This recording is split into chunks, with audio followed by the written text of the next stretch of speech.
They decided I still wasn't gaining weight quick enough, so they changed the way I was weighed. They said you need to be wearing just a dress, take off all your bracelets, take off your headband. It's got to be the exact same every single time. Mm-hmm. So on Saturday morning they weighed me, and then they weighed me again on Monday, and because of the stress of the weekend, the weight hadn't increased. So we went about our day on Monday, and they had some secret meeting we weren't invited to, and they came in on Monday evening and said, Holly, you were weighed on Saturday in just the dress, and then you were weighed again this morning and you haven't gained weight. Why? And I was like, I don't know why. And they said, well, we would have expected you to gain weight and you haven't. So you've got two options. You're either going to have to eat more or we'll force feed. And I said, I'll eat more then. How much do you want me to eat? And they said, we can't tell you that. And I said, when can you tell me? And they said, tomorrow, we'll come and tell you tomorrow how much you need to eat. And I said, okay. And they said, and another thing, we think what you're eating is stopping you gaining weight.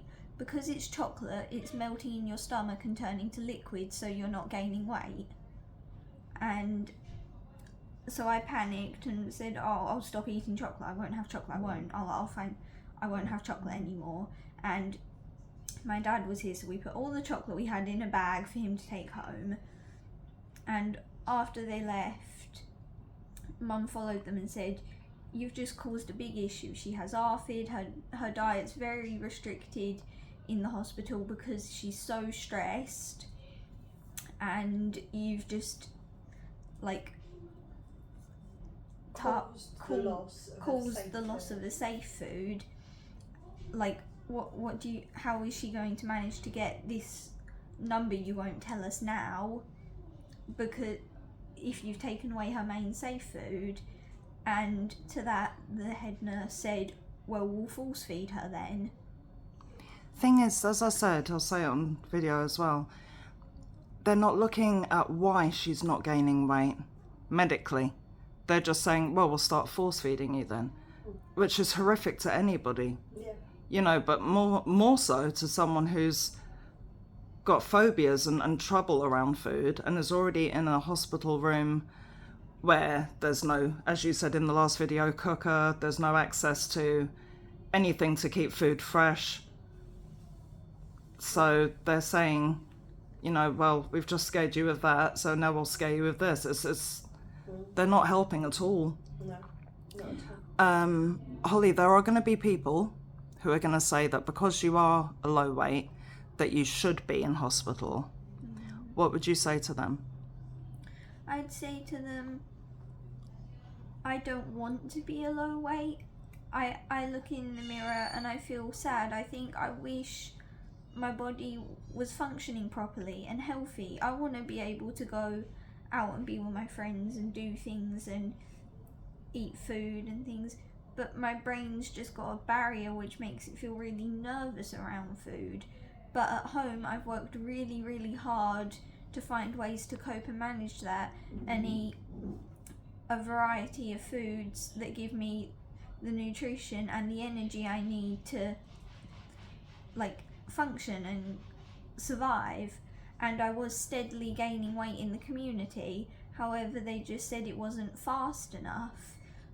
Yet since I've been here, that weight gain's stopped, and it's just been day after day of meltdown. I want to gain weight, and I was gaining weight in the community, but here it's just so stressful, and I'm not sure I'm going to be able to keep functioning. Yeah. Do you have anything you want to say? And I think I want to gain weight and my body be healthy, but it's no good forcing weight onto my body if I have a breakdown because I'm so stressed here, or I gain all the weight but oh, I'm not digesting properly because my diet's been so limited in the hospital setting where there's no way to store or prepare food. And Forcing the calories up like this can cause refeeding syndrome as well. We're too far on. We're too far on through the process for refeeding syndrome to occur. Oh, really? It's only been noted. It's most common in the first 5 days of a full diet, and it's only ever been recorded as late as 42 days after starting to re-eat. And Holly hasn't been sick since the 10th of July, so we're quite a long way through the process. Oh, thank you.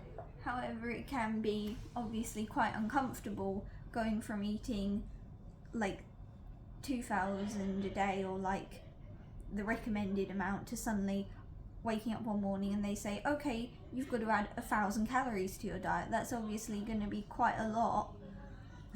Your tummy must have Really? shrunk as Yeah. well, so to try and force all that in will be To try painful. and force all that food in, and the fact that it's not my usual balanced diet, it's a lot of pre-packaged foods which obviously aren't the most nutritious, is going to be quite uncomfortable and not beneficial for my health compared to gaining weight in the community with a balanced diet and not trying to just cram as much in as possible in 2 days or whatever. What would you want the hospital to do for you? I'd really want them to let me go home and continue with the community plan that had been put in place and working for us, and yeah. Yeah. Okay, well that's what we'll be fighting for then. Alright, I'm gonna put it off. Thank you.